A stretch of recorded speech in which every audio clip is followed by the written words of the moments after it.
마태복음 7장 24절부터 27절까지 말씀 가지고 반석 위에 세우는 산상수훈이라는 제목으로 말씀 증거하도록 하겠습니다. 산상수훈 41번째 시간이고요. 이제 산상수훈 오늘로 마치는 마감입니다. 저에게는 아주 특별한 또 한 주제였었고, 산상수훈을 하면서 주님께서 주셨던 많은 은혜가 있어요. 그래서 그것을 잘 마무리할 수 있도록 주님께 기도드렸습니다. 한국의 80년대, 90년대 또 특별히 서울에 사셨던 분들에게 서울에서 가장 인상의 깊은 건물, 한국이나 서울의 랜드마크가 될 수 있는 그런 건물이 무엇입니까? 라고 물어보면 다 63빌딩을 이야기합니다. 불행하게도 저는 서울에 사는데 63빌딩을 못 가봤어요. 이게 정상인지는 모르겠는데 제 기억에 못 가봤는지 기억이 안 나는지 모르겠는데 못 가본 것 같아요. 매일 이렇게 지나다니면서 보긴 봤는데, 그런데 63빌딩 지을 때 굉장히 많은 에피소드가 있었습니다. 착공을 80년도에 했어요. 80년도에 했고, 그리고 그것을 완공, 준공을 85년 7월 달에 했습니다. 그러니까 횟수로 따지면 한 5년 5개월 정도 되는 긴 기간이에요. 그런데 그렇게 오랜 세월 동안 63빌딩을 짓는데 25개월 동안 어떤 공사를 했느냐면 터닫기 공사를 했어요. 그 이유가 63빌딩이 서 있는 곳이 우리가 잘 아는 것처럼 한강변이잖아요. 그래서 한강변인데 파도 모래만 나오는 거예요. 그래서 사실은 그때 큰 높은 건물을 지은 경험도 없고, 그래서 굉장히 많은 어려움에 봉착했다고 합니다. 건물을 지어야 될 것인지 말아야 될 것인지. 또 시공했던 신동아 건설에서 맨 처음에는 그렇게 높은 건물을 지으려고 하지 않았대요. 그런데 그 당시 군부 때니까 북한에도 높은 건물이 올라가는데 한국에도 높은 빌딩이 올라가야 된다라고 그런 외압도 있었고, 하여간 여러 가지 이유들이 있었다라고 그래요. 그러면서 땅을 파 내려가는데 45m를 파 내려가니까, 그러니까 모래를 지나서 계속 파 내려가니까 45m를 파 내려가니까 안반이 나왔대요. 드디어 안반. 그래서 이렇게 고층 건물은 반드시 털을 어디에다가 세워놔야 되냐면 안반을 파고 그 안반 위에서 건물 전체를 받치는 골조가 올라가야 된다라고 얘기를 해요. 그래서 240개의 콘크리트 기둥을 박았어요. 그래서 25개월 동안 기초 터닫기 공사를 하고 나머지 기간 동안 건물을 지었다고 합니다. 이제 63빌딩이 지어진 지 한 30년이 지났어요. 그러니까 내부적으로 많은 이렇게 크고 작은 문제들이 생기나 봐요. 그래서 리노베이션을 하려고 이제 단가를 냈더니, 워낙 건물이 크니까 그렇게 생각을 했대요. 이 건물을 헐고 다시 짓는 게 나을지 아니면 그냥 리노베이션만 하면 될지 진단 검사를 했답니다. 그랬더니 어떤 진단 결과가 나왔느냐 하면 63빌딩이 아주 기초공사를 잘해서 겉에 있는 승강기나 이런 것들은 노후됐을지 모르지만 그 기초가 단단해서 앞으로 건축 구조상 120년 동안 더 갈 수 있대요. 그러니까 굉장히 기초 공사를 잘 한 거예요. 그런 덕분에 리노베이션을 해서 건물을 새로 수리했던 것 같아요. 뉴질랜드에서 집을 지을 때도요, 거진 이런 빌딩과는 좀 다르지만 우리는 다 목조주택을 짓잖아요. 그래서 제가 목조주택 어떻게 짓는지 한번 살펴봤어요. 그랬더니 땅을 지을 수 있는 이렇게 털을 이렇게 그어요. 그리고 난 다음에 포크레인으로 땅 주변에 이렇게 그어놓은 경계선 주변을 파내려가는데 한 폭은 1m 정도로 파내려가요. 그리고 난 다음에 1m 정도 폭을 선을 따라서 이렇게 쭉 파고 난 다음에 1m 된 폭에다 뭘 갖다 붓냐 하면 콘크리트를 갖다 부어요. 판만큼 콘크리트를 부어요. 그러면서 위에다 이제 털을 닦고 콘크리트를 치는데, 제가 들어봤더니 어떤 게 가장 중요한 거냐 하면, 집을 지을 때 이게 다 반석이 아니라 바위가 아니라 땅이잖아요. 땅. 그런데 이 지은 땅에 제일 중요한 건 뭐냐 하면 물이 스며들지 않게 하는 거야. 그러니까 집안이 흙이지만 그 흙이 물에 의해서 영향을 받지 않을 정도의 깊이로 콘크리트를 쳐서 옆에서 흘러내리는 물이 집 안으로 들어오지 않게. 그래서 집안도 콘크리트를 치고 그 위에다 집을 짓고, 그리고 그 주변에 있는 땅도 파서 물이 집 안으로 스며들지 못하게. 그러니까 어떤 집이든지요, 높은 건물이든지 건물을 지을 때 가장 중요한 것은 그 기초인데 그 기초에 뭐가 들어오지 않아야 되냐 하면 물이 스며들지 않아야 돼요. 그러니까 집을 지을 때 가장 중요한 기본적인 원리와 원칙이에요. 또 오늘 예수님이 산상수훈이라고 하는 집을 짓는 거예요. 지금 산상순이라고 하는 집, 마태복음 5장, 6장, 7장을 통해서 예수님께서 말씀하셨던 이 산상순이라고 하는 집을 짓는데 그 집을 짓는 터를 두 가지로 비유를 하셨어요. 하나는 반석이고 나머지 하나는 모래예요. 그러면서 반석 위에 지은 집은 비가 오고 홍수가 나고 바람이 불어도 무너지지 않지만 모래 위에 지은 집은 비가 오고 홍수가 나고 바람이 불면 무너진다라고 하는 얘기예요. 그러면서 우리들로 하여금 반석 위에 집을 짓는 지혜로운 사람이 되라고 주님께서 말씀을 하셨어요. 이 뜻이 무엇일까? 이 뜻이 어떤 의미인지 오늘 본문을 통해서 한번 살펴보려고 해요. 한 가지 우리가 상식적으로 한번 생각해 볼 것이 있는데, 여러분 모래 위에다 집을 짓는 사람이 있습니까? 모래 위에 집을 짓는 사람 있나요? 모래 위에 집 짓는 사람은 없어요. 일부 예배 때 물어봤더니 모래 위에다 집을 짓는데 어떤 집 지어요? 그랬더니 텐트를 짓는데, 또 텐트야 뭐 하룻밤 지내는 거니까 모래에다가도 지을 수 있어요. 그리고 뭐 딱딱하지 않으니까 모래에다가 괜찮아요. 그런데 사람이 살 수 있는 구조물을 올리고 건축물을 올리고 벽돌을 올리는 집은 절대 모래 위에 집을 짓지 않아요. 그 이유는 그 모래라고 하는 그 성질 자체가 물에 약하기 때문에 물이 한번 쑥 왔다가 지나가면 그냥 구조물들이 무너지기 때문에 그래요. 그런데 예수님께서 이렇게 지극히 상식적인 그 상식에 의해서 모래를 얘기했을까? 그런데 원어를 봤더니 모래는 정말 모래예요. 그런데 그 모래라고 하기보다는 저는 이것을 흙이라고 생각을 했는데, 왜냐하면 이스라엘의 기후 조건이 그래요. 이스라엘의 기후 조건이 아주 기름진 땅은 농사를 지을 수 있지만 이스라엘은 기후 자체가 굉장히 건조하고 또 비가 안 오는 지역이 많기 때문에 이렇게 수천 년 동안 30도에서 40도의 고열에 이렇게 비가 오지 않는 마른 땅이 되어지면 어떤 결과가 오냐 하면 그 땅이 흙인데요. 구조물은 흙인데 오랫동안 이슬을 머금고 조금 물기를 빨아들이면서 그 땅이 굳어지면은요, 언뜻 보면 거기에다가 그 뜨거운 열들로 인해서 그 땅이 거진 타는 수준이 되잖아요. 그 건조한 기후에. 그럼 어떻게 되냐면 그 땅이 잘 모르는 사람은요, 땅이 땅 색깔이 아니라 허옇게 변한대요. 겉표면이. 그러니까 그것을 그 지역을 잘 모르는 사람이나 그 지방을 잘 모르는 사람이면 그것이 무엇이라고 착각을 하냐 하면 이것이 바위야 라고 착각을 한다라는 거예요. 그런데 지혜로운 건축가는, 경험이 많은 건축가는 그 바위처럼 보이는 그곳을 분별을 하기 위해서, 왜냐하면 곡괭이로 쳐도 바위도 괜찮고 땅도 비슷하니까 사실 육안으로 확인하는 거는 어려우니까 뭘로 확인을 하냐 하면 그 땅 위에다가 물을 한 바퀴를 붓습니다. 그러면 그 흙으로 만들어진 딱딱한 표면은 물이 들어가면 허물어진다라고요. 그래서 그것을 확인하고 이것이 바위가 아닌 것을 알고 그곳에 집을 짓지 않아요. 그런데 그 과정을 하지 않으면 어떤 결과가 벌어지냐 하면 바위인 줄 알고 집을 지었는데 그것이 흙이라는 거예요. 그런데 한번 보세요. 똑같이 겉표면이 딱딱하기 때문에 바위에 지은 집이나 흙 위에 지은 집이나 사실 평상시 때는 분간이 되지 않아요. 그런데 이게 언제 구별이 되느냐 하면 마른 하늘에선 괜찮은데 비가 올 때, 물이 일어날 때는 거예요. 물이 홍수가 나고 비가 오고 바람이 불면 그 집 표면이 갈라지게 되어져 있어요. 그러니까 예수님이 그 얘기를 하신 거예요. 너희들이 산상수훈이라고 하는, 산상수훈이 하나님의 나라잖아요. 하나님의 나라고 하나님의 뜻이잖아요. 그 하나님의 나라와 뜻이 이 땅에 이루어지는 것, 이것이 산상수훈의 교훈이에요. 우리를 통해서 산상수훈이라고 하는 그 교훈, 그 집이 이 땅에 집을 짓는 거란 말이에요. 그런데 그 집을 지을 때 반석 위에 집을 져 모래 위에 짓지 마. 너 겉으로 볼 땐 드러나지 않아요. 그런데 내가 지은 그 집이 반석인지 모래인지를 분별하는 것은 평상시 때가 아니라 비와 홍수와 바람이 불면 나타난다는 거예요. 한번 생각해 보세요. 여기서 예수님께서 말씀하셨던 비, 홍수, 바람은 뭘 의미할까요?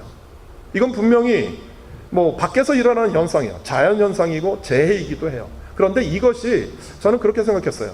외부에서 분명히 쏟아지는 물이고 비고 바람이지만 만약에 그 비와 바람을 받아들이는 우리들의 모습 가운데 하나가 있다라고 생각이 드는 거예요. 그러니까 외부적인 환경이 그렇게 쳐요. 몰아쳐요. 그런데 그 외부적인 환경이 그렇게 몰아치는데 그 외부적인 환경을 받아들이는 내 마음의 견고함이에요. 만약에 내 마음이 예수 그리스도의 말씀 가운데 온전히 붙잡힌 바 되어지고 예수 그리스도의 말씀에 내가 온전히 들어가 있다라고 하면 그 바람이 불고 뭐 풍랑이 치고 이런 것들에 의해서 별로 지장을 받지 않죠. 그런데 내가 뿌리를 내린, 내 마음에 뿌리를 내린 그 뿌리가 만약에 예수 그리스도의 말씀과 가치가 아니라 내가 생각하는 가치와 기준이었을 때에는 그 비와 바람과 홍수가 칠 때 연약해서 쓰러지고 넘어질 수밖에 없다라는 거예요. 그러면 내 안에 있는 어떤 부분이 물을 만나서 흙처럼 부서지는 것일까? 재밌죠? 그 흙이라는 것이 아담마잖아요. 아담마, 사람, 그 남자를 지을 때 이름이에요. 그것이 사람의 본질인데 그 흙이란 말이에요. 그렇게 보면 또 의미가 새롭죠. 어떤 부분이 물기를 만나면 무너지는 부분일까요? 저는 이것이 뭐라고 생각했냐면 우리 안에 있는 연약함이라고 생각했어요. 내 안에 있는 연약함. 이런 것 있죠. 주님을 따라가려고 해요. 주님을 믿으려고 해요. 주님을 섬기려고 해요. 정말 주님께 온전히 헌신하기를 원해요. 그런데 그 헌신하고 주님을 따라가기를 원하는 내 마음 한편에 또 그것을 가로막고 있는 나의 약한 본성이 있어요. 약한 내 부분이 있더라고요. 죄에 대해서 민감하게 깨이는 부분들, 내 안에 있는 연약함들. 제가 요즘 짐을 다녀요. 짐을 다녀서 그 살을 뺀다고 빼는데 별로 달라진 걸 모르시죠? 근데 목요일인가요? 신방이 아침, 점심, 저녁 잡혔어요. 그런데 밥을 굉장히 잘 먹는 시간이 됐어요. 점심 때도 잘 먹고 저녁 때도 그 밥을 잘 먹는 자리였었어요. 한편 생각할 때 6시 넘어서 밥 먹으면 살 도로 찌는데 살을 빼다 보니까 살 찌는 게 아까워요. 그러니까 막 그 짐에 가서 1시간 열심히 운동하면 딱 빠지는 게 600g이에요. 많이 빠지나요? 제가 몸이 많이 불어서 600g 빠지는데 그날 저녁에 밥 먹고 그 다음날 재보니까 1kg가 늘었어요. 그러니까 그 1kg 찐 살을 제가 이틀 동안 2시간 막 열심히 노력을 해야 그게 빠져지는 그 양인 거예요. 그런데 그걸 깨달았으면 그 다음날 집사람이 금요일에 맛있는 음식을 한 거예요. 그런데 그것을 보는 제 마음이 얼마나 기쁜지. 이상하게 보세요. 살을 빼야 된다라고 하는 내 안에 있는 분명한 내 결심이 있는데 뭐를 보니까, 음식을 보니까 이게 먹고 싶은 거예요. 그래서 먹었어. 여지 없죠. 그러니까 먹는 음식은 여지 없더라고. 그 결과 그대로 몸무게로 늘어나는 거예요. 여러분, 우리 안에 이런 연약함이 있어요. 내가 살을 빼야 된다라고 하는 마음처럼 내가 주님의 길을 따라가고 주님을 섬기고 주님을 온전히 따라가야 된다라고 하는 내 마음의 굳은 의지가 있는데 맛있는 음식만 보면 내 마음을 참을 수가 없는 거예요. 내 마음을 끊을 수가 없는 거예요. 내 마음을 주체할 수가 없는 거예요. 이 연약함들이 우리 안에 다 있죠. 사람마다 다 달라요. 어떤 정욕적인 것도 있고 어떤 돈에 관한 것도 있고 어떤 그 명예욕에 관한 것도 있고 내 자존심도 있을 수 있고 이런 여러 가지 형태의 내 안에 있는 연약함들이 비를 만나고 홍수를 만나고 바람을 만나면 여지없이 허물어져 버리는 거예요. 자, 허물어져 버리니까 그 안에 뭐가 없을까요? 열매가 없죠. 집인 줄 알았어요. 집인 줄 알아서 그 안에서 살 수 있다고 생각을 했고 그 안에서 거할 수 있다고 생각했고 그 안에서 안전하게 거할 수 있다고 생각을 했어요. 그랬더니 그래서 이제 그 집 안에서 뭣도 쌓아놓고 뭣도 다 할 수 있다고 생각했는데 어느 순간 무너져 버린 거예요. 어떤 문제가 발생한 거냐 하면 열매가 깨져버린 거예요. 예수님께서 산상수훈이라고 하는 이 산상수훈을 통해서 우리에게 분명히 하시는 말씀 가운데 한 가지는 뭐냐 하면 하나님의 나라가 이 땅에 임하는 것을 무엇으로 표현하셨느냐 하면 열매로 표현하셨어요. 그것이 좋은 열매, 나쁜 열매. 기억하세요? 좋은 열매, 나쁜 열매처럼 열매로 표현하신 거예요. 열매로 표현하신 게 하나님 나라의 복음을 열매로 표현하신 게 성경에 정말 많아요. 그 가운데 대표적인 것이 요한복음 15장에 나와 있는 말씀이에요. 요한복음 15장 2절 말씀 같이 한번 읽어볼까요? 시작. 무릇 내게 붙어 있어 열매를 맺지 아니하는 가지는 아버지께서 그것을 제거해 버리시고 무릇 열매를 맺는 가지는 더 열매를 맺게 하려 하여 그것을 깨끗하게 하시느니라 되어져 있어요. 예수님께서 여기서 그러죠. 하나님은 농부예요. 예수님은 포도나무예요. 그리고 우리는 가지예요. 그런데 열매를 누가 맺어요? 예수님이 말씀하신 포도나무에서 비유해서 열매를 누가 맺어요? 가지가 맺죠. 그 가지는 누구라고요? 너희들이야. 우리들이 그 가지에서 열매를 맺어. 그러니까 기억하세요. 하나님은 우리들에게 관심이 있으세요. 하나님 우리에게 꿈이 있으시고 하나님 우리들에게 소망이 있으세요. 여러분들이 자녀를 키울 때 소망이 있죠. 이 자녀가 이렇게 자라야 돼. 그런 소망 없으세요? 하다못해 여러분들이 키우는 애완견도에도 소망이 있더라고. 애완견이 이렇게 돼야 돼. 그리고 그 식물을 짓고 농사를 짓고 또 가든을 하는 분들에게도 소망이 있어요. 아, 꽃이 열매가 잘 맺어야지 라고 하는 그런 소망과 꿈이 있는 거예요. 여러분, 하나님이 이 땅에 당신의 사람들을 보내시고 난 다음에 하나님이 갖고 싶어 하시는, 하나님이 보기를 원하는 열매가 있다는 거예요. 열매. 이것이 농부인 하나님에게 있어서의 소망이에요. 그래서 예수님이 이 땅에 오신 이유는 뭐냐 하면 하나님이 열매 맺기를 바라는 그 열매를 맺게 하기 위해서 우리를 도우시기 위해서 온 거예요. 그 예수님이 무엇으로 오신 거예요? 포도나무로 오셨다고요. 나무. 그래서 포도나무에서 붙어있는 가지는 반드시 예수님에게 붙어있으면 열매를 맺어. 그런데 문제는 가지가 포도나무에 붙어있는 것처럼 보이는데 그 가지가 열매를 맺지 못하는 가지가 있다는 거예요. 그 전에 이 말씀 하실 때 열매를 맺지 못하는 가지는 그 컷오프된다라고 제거해버린다고 되어 있는데 이 동사는 아이로를 해석하는 방법에 따라 다르다고 했어요.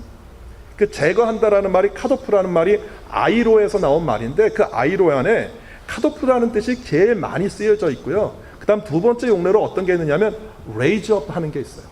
들어 올리는 게 있어요. 그런데 포도나무를 키워보신 분들은 땅을 향해서 곤두박질 치는 가지를 자르지 않아요. 그것을 이렇게 매가지고 다시 한번 어떻게 해요? 열매를 맺을 수 있도록 묶어주거든요. 그러니까 열매를 맺지 못하는 가지는 그 열매가 다시 맺을 수 있도록 저는 기회를 주신다고 생각을 해요. 이 본문을 볼 때마다 그래요. 그 다음 두 번째, 어떤 게 문제가 되는 거냐 하면 근데 가지야, 가지인데 열매를 더 맺게 하기 위해서 보세요. 열매를 더 많이 맺게 하기 위해서 어떤 역할을 하냐면 가지를 친대요. 제거해버린다라는 말이 푸른이라는 말이에요. 그런데 그 푸른이라는 뜻이 가지 치는 거예요. 가지. 그러니까 이거예요. 저희 집에 포도나무가 있어서 잘 알아요. 그 포도나무가 송아리가 많이 열리는데 관리를 안 해주니까 포도 송아리가 작아요. 그러니까 포도원을 하시는 분들은 한 가지에서 맺을 수 있는 적정 포도 송아리가 만약에 5개라고 하면 5개 더 이상 되는 가지는 잘라요. 그래야 한 가지에 적정한 포도 열매를 맺을 수 있어요. 문제는 이것이에요. 포도나무 가지인데 그 가지를 칠 때 어떤 원리가 하나 있다고 그랬죠. 어떤 원리냐 하면 나무에서 붙어있는 가지는 절대 치지 않아요. 어떤 가지를 치냐 하면 가지에서 또 난 가지를 쳐요. 이해되세요? 포도나무에 붙어있는 가지는 안 쳐요. 그거는 키우는 거예요.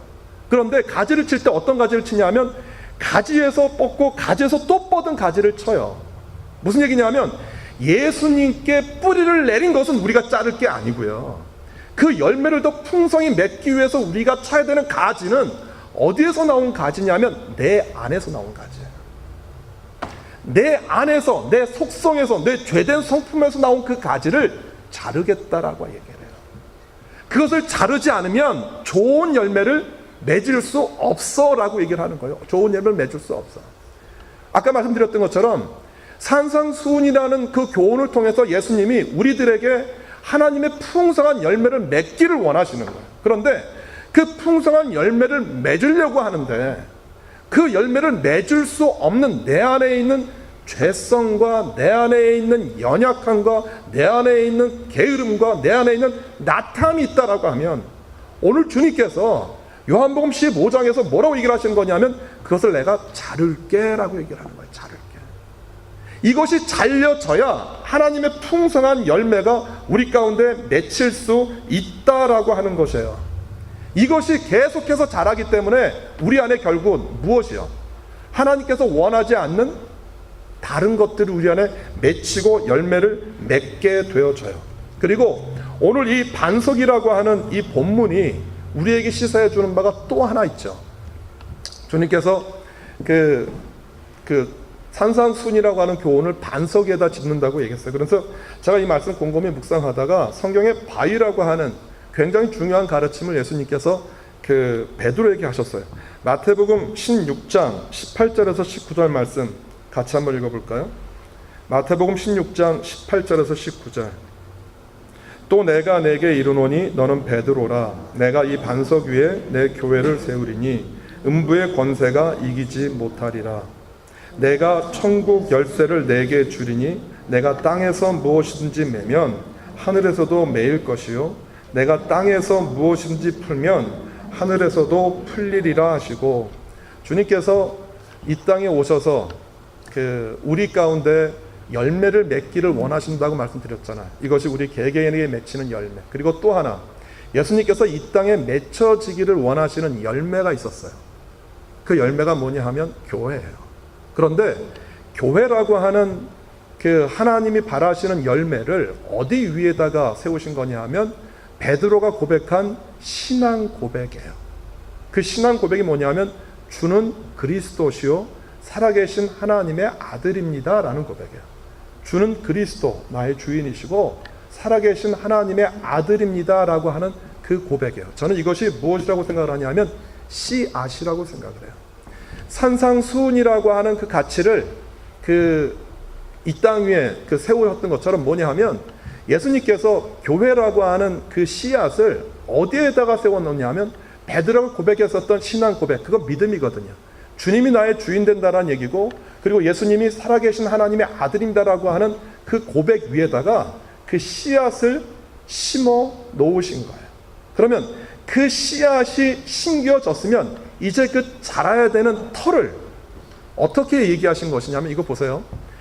베드로가 이제 내 믿음 위에 네 반석 위에 내 교회를 세울 거야 라고 얘기를 했어요. 그리고 음부의 권세가 멸하지 못할 거야. 이 땅에서 무엇인지 매면 하늘에서도 매이고 풀면 하늘에서도 풀려 라고 말씀하시면서 천국 열쇠를 주셨어요. 자, 그걸로 교회가 이루어졌나요? 씨앗을 심어 놨어요. 씨앗을 심어 놓은 거예요. 이것이에요. 그 산상순이라고 하는 집을 여러분들 마음 가운데에다가 심으셨어요. 기억하세요. 포도나무 씨앗을 심으면 뭐가 자라죠? 포도나무 열매가 자라게 돼 있어요. 사과나무 씨앗을 심으면 사과나무가 자라요. 사과 열매가 자라요. 저희 집에 포도나무 있다고 그랬잖아요. 어느 날 지난해 올해였나요? 지난해인데 이제 걷어 드리는데 잘 관리를 못했나 봐요. 그랬더니 망을 씌워놨는데도 망 사이로 새가 들어가서 다 따먹었어요. 포도 송아리가 몇 개 안 열렸어요. 그런데 어느 날 실한 걸 하나를 제가 그냥 정원에서 딱 따가지고 그냥 겉에가 지저분하고 막 바퀴벌레 다니는 거 봐가지고 그냥 이렇게 쪽 빼먹는 거 좀 제가 찝찝해서 그냥 몇 알을 그 자리에서 한 송아리를 쭉쭉 먹고 씨앗은 뱉어가지고 맞은편 정원에다 뿌렸어요. 그렇게 포도 한 2-30알 송아리를 버려온 것 같아요. 그러니까 알맹이 하나에서 한 4-5개가 열리잖아요, 씨앗이. 근데 이게 1년이 지났더니 올해 어떤 일이 벌어졌냐 하면 이렇게 툭 버린 씨에서 싹이 났어요. 그 싹이요, 지금 한 12싹인가 그래요. 그러니까 이걸 잘 키우면 포도나무 되는 거예요. 혹시 집에서 포도나무 키우기를 원하시는 분은 저희 집에 오셔서 그 캐 가면 그 포도 송아리가 열려요. 근데 여러분 보세요. 포도나무 제가 처음에 볼 때는요, 이거 씨 별품 없잖아요. 저는 그게 씨에서 포도가 자란다라는 건 정말 그냥 이렇게 귀로만 들었지 눈으로 보기 전까지 확인이 안 됐는데 정말 그 포도 씨에서 포도가 나더라고요. 싹이 나고 자라요. 여러분, 하나님이 우리들에게 어떤 씨앗을 심었냐면 산상수훈이라고 하는 씨앗을 심은 거예요. 이해가 되세요? 하나님 나라의 복음, 하나님 나라를 우리 안에 심었어요. 교회에다 심은 것과 똑같아요. 내가 네 믿음 위에, 반석 위에 내가 교회를 세울 거야 라고 심어놨어요. 자, 이것이 우리 안에 심겨진 것으로 끝나나요? 베드로에게 그렇게 교회를 세운다고 말했는데 정말 베드로 위에 교회가 세워졌어요? 베드로 고백했던 신앙 고백 위에 교회가 세워졌어요? 예수님 돌아가실 때 베드로 그냥 도망가 버리고 말았잖아요. 교회가 어떻게 세워지죠? 주님께서 심겨놓은 그 씨앗이 어떻게 자라죠? 교회가 교회될 수 있었던 사건은 오순절 마가의 다락방에서 그들이 경험했던 성령 세례거든요. 성령이 우리 안에 충만해져야 드디어 뭐가 되냐 하면 씨앗이 싹이 나고 열매를 맺을 수 있는 나무로 자라는 거예요. 저는 그렇게 생각해요. 주님이 우리 안에서 난 가지, 그 가지 자른다라고 얘기했잖아요. 원가지는 자르지 않지만 우리 안에서 자란 그 가지, 여러분 내 안에서 자라난 가지를 자를 때 어떻겠습니까? 무지 아프죠. 아프다는 건 이해 가세요?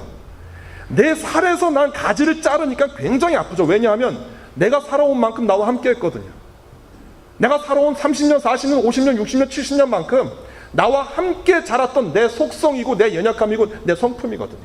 이거를 자른대요.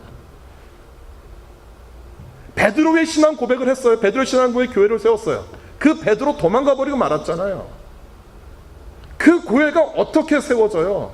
저는 이렇게 생각해요. 주님께서 우리 안에 씨앗을 심으셨어요. 그래서 그 씨앗이 자라지만 그 씨앗에서 열매를 맺게 하는 것은 내 능력이 아니에요. 내 능력, 내 힘으로 그 씨앗에서 열매를 맺는 게 아니고요, 주의 성령의 능력으로 맺는 열매인 거예요. 교회가 이 땅 위에 존재할 수 있었고 교회가, 초대교회가 세워졌던 것은 베드로가 성령 세례를 받고 난 다음에 외쳤던 그 외침에서 3,000명이 돌아왔거든요. 이것이 교회의 시작이 됐어요. 자, 보세요. 이것이 교회의 시작이면 교회의 시작이 되어지는 환경은 변하지 않아요. 앤드류 머레이가 기가 막힌 말을 한마디 해요. 뭐라고 얘기를 하냐면, 씨앗이 심겨지면 심겨진 씨앗은 그 존재 의미를 바꿀 수 없대요. 그러면서 그 씨앗이 심겨질 수 있도록 어떤 지배를 받느냐 하면 씨앗이 심겨진 환경의 지배를 받는다라는 거예요. 그러니까 씨앗이 땅에 심겨졌어요. 그러면 씨앗이 떨어진 것이 중요한 게 아니라 그 씨앗이 심겨진 주변 환경이 중요한 거예요. 만약에 그 주변 환경이 옥토이고 기름진 땅이면 그 씨앗에서 나요. 그런데 제가 씨앗을 뱉었어요. 뱉은 씨앗 가운데에서 땅에 떨어졌던 집사람이 거기다가 그 패션 프루트를 심으려고 굉장히 많은 것 같아 사실 갖다 부어놨어요. 아이스크림도 갖다 붓고 그 생선 뼈도 갖다 붓고. 그러니까 그 땅이 좋은 땅이었던 거예요. 그러니까 포도씨가 떨어지니까 자랐던 거예요. 그런데 그 포도씨를 잔디밭 위에도 뱉었거든요. 잔디에 뿌려진 씨앗은 거기서 포도 싹이 나지 않아요.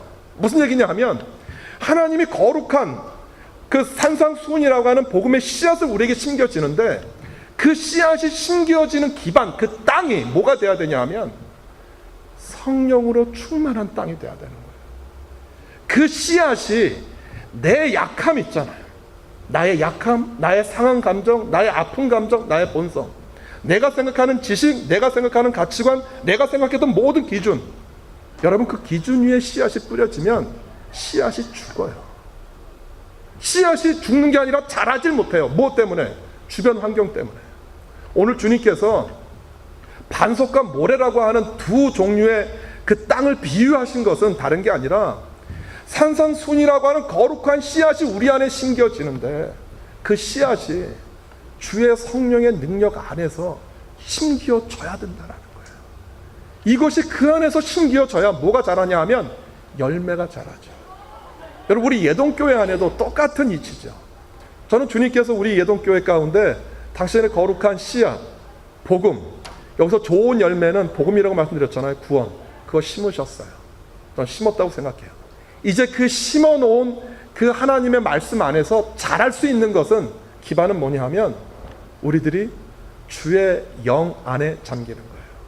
성령의 안에 우리가 거하는 거예요. 어떻게 성령 안에 거하죠? 저는 다른 것 아니고요, 말씀이라고 생각해요. 오늘 여러분들에게 도전하는 말씀, 오늘 여러분들에게 던져지고 주어지는 주님의 말씀, 하루에 3장씩 저희들이 성경을 읽고 지금 묵상하자라고 제가 여러 번 권면하고 말씀드리는데, 여러분 그 말씀을 묵상하시고 묵상한 말씀을 내 마음 가운데 채우세요. 채우다 보면 제가 뭘 경험하냐 하면 주의 말씀이 제 안에 함께하면 주의 영도 함께 와요. 말씀과 함께 우리에게 임해요. 그래서 뭘 못하냐 하면 주님의 말씀이 내 안에서 움직이기 시작하면 내가 가지고 있는 개인적인 내 성정과 욕심과 욕망을 따라서 하는 제 기본적인 욕망이 제어가 돼요. 그런데 주의 말씀이 내 안에서 역사하지 않으면 이거를 컨트롤할 수 있는 것이 아무것도 없어요. 여러분, 우리의 신앙 연조가 그걸 컨트롤해요? 아니요. 그걸 컨트롤할 수 있는 것은 아무것도 없어요. 주의 영, 성령의 능력만이 내 안에서 심겨진 그 씨앗이 발아하고 그것이 자라고 그것이 열매 맺을 수 있도록 우리를 도와주세요. 혹시 여러분들 가운데 내가 오랜 시간 동안 예수를 믿었음에도 불구하고 내 안에 주님을 향한 신앙의 열매 그리고 주님을 향한 믿음의 성장과 성숙이 없었다라고 하면 어쩌면 우리가 냉철하게 나의 기반과 나의 믿음의 기반이 모래인지 반석인지 다시 한번 되돌아봐야 돼요. 주님은 오늘 산상순이라고 하는 이 커다란 가르침을 오늘 여러분들 마음 안에 심으시기를 원해요. 그리고 그 마음 안에 주의 성령으로 가득 차서 정말 주님이 원하시는 귀한 열매 맺기를 바라요. 그 열매가 우리 예동교회 가운데 또 여러분 가족 가운데 여러분 가족 성도들 여러분 자녀들 가운데 열매 맺어서 아름다운 결실하기를 바라요. 또 이렇게 말하니까 열매를 눈에 띄는 열매만 말할 수 있을 것 같아서 제가 한 가지 예만 들고 예배를 마치려고 합니다. 지난주에 그런 말씀 하시더라고요. 요즘 제 주변에 부모님이 돌아가시는 분들이 굉장히 많아요. 제 SNS 중에서 밴드라는 SNS에 제가 가입되어 있는데 하나는 신학교 동기들이 묶여 있는 밴드고 하나는 고등학교 동창들이 묶여 있는 밴드예요. 그런데 제가 따져보지는 않았는데 한 주는 그렇다. 한 달에 평균 한 두세 건 정도는 부모님이 돌아가신 것 같아요. 계속해서 돌아가세요. 돌아가셨습니다. 뭐 이제 상조하고 뭐 이제 그런 것들이 계속 와요. 그러니까 또 그냥 동기 중에 한 분 아버님이 돌아가셨다라고 하더라고. 그래서 뭐 위로합니다 이렇게 그냥 보냈는데 조금 있다가 이제 장례를 치고 나서 신문 기사 스크랩을 하나를 딱 띄워놨어요. 뭔가 하고 봤더니 88세 때 돌아가셨어요. 근데 이분이 목사님이셨어요. 근데 우리가 생각할 때 뭐 소문난 분이거나 유명한 분이거나 그렇지 않아요. 그런데 그분의 기사를 이렇게 묘사를 했어요. 은퇴를 하시고 78세가 되셨대요. 그런데 78세가 되셨는데 그분이 사셨던 바로 옆에 교단 교회가 하나 있었는데 목사님이 오랫동안 아프시다가 편찮으셔서 돌아가셨대요. 그 와중에 교회가 사람이 없어지고 또 사람들이 다 나가고 그래서 교회가 문을 닫게 될 상황이 됐다라는 거예요. 근데 이분이 78세가 되셨어도 목사님이셨으니까 은퇴한 목사님이니까 그 교회를 돕겠다라고 도우셨대요. 그리고 10년 동안 교회가 건물이 유지가 안 되니까 자기가 연금 받는 게 있어요. 저희 교단에서 주는 연금이 있는데 연금, 자기한테 생기는 용돈 그리고 자기 안에 있었던 모든 재산을 다 정리를 해서 그 교회에다가 헌금하고 그리고 이번에 88세로 소천하셨다라는 거예요. 한국 교회 요즘 굉장히 시끄럽잖아요. 굉장히 큰 교회에서 세습한다라고 하는 문제들 많고. 저는 그 기사를 아침에 이렇게 딱 봤는데 하루 종일 마음이 이렇게 먹먹해졌어요. 이런 분이 한국 교회에 계신 게 너무 감사하다. 그리고 그 분이 우리 교단에 속해 있는 목사님인 것이 내가 참 고맙다. 그리고 또 하나 고마운 건 제가 아는 동기 목사의 아버님이어서 참 고맙다. 그 목사님이 동기 목사 그렇게 썼더라고요. 아버지가 항상 그렇게 사셔서 가족들은 무지 피곤했다. 아버지가 좁은 길을 가서 그 자식들은 무지무지 힘들었다는 거예요. 근데 제가 속으로 그런 생각했어요. 이 친구야, 너는 힘들었을지 모르지만 그래서 내 속이 좀 짠하기는 한데 넌 정말 소중한 유산을 넌 받았다. 세상이 감당할 수 없는 정말 소중한 유산을 너 받았다라는 생각이 들었어요. 그리고 그 친구에게 그냥 속으로 참 너는 복받은 자식이다라는 생각 들었어요. 여러분, 열매가 우리 눈에 보이는 것처럼 화려하고 시끌벅적하고 막 많은 사람들에게 뛰어난 것처럼 그렇게 보인다고 생각하세요? 그렇지 않아요. 내 삶의 자리에서 최선을 다하는, 내게 주어진 십자가가 다가올 때 할 수 있잖아요. 뭐 한 교회가 뭐 문을 닫든지, 뭐 한 교회가 숭하든지, 나는 은퇴했고 이제 끝나버린 거잖아요. 근데 그것이 남의 이야기가 아니라 내 얘기가 돼서 내가 그 삶의 자리에서 내 삶을 헌신하는가. 그랬다고 해가지고 큰 교회가 되거나 부흥했거나 그렇지 않았어요. 나중에 사모님이 신학해서 그 교회를 끌고 가셨다라고 얘기를 하더라고요.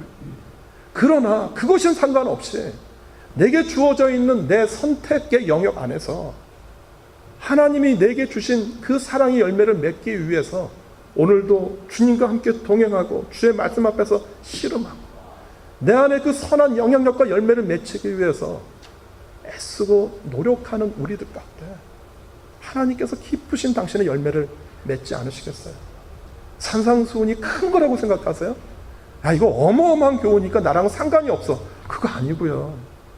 오늘 그 목사님처럼 오늘 내게 주어져 있는 선택 가운데에서 뭘 선택하는 거냐 하면 주의 일을 선택하는 거예요.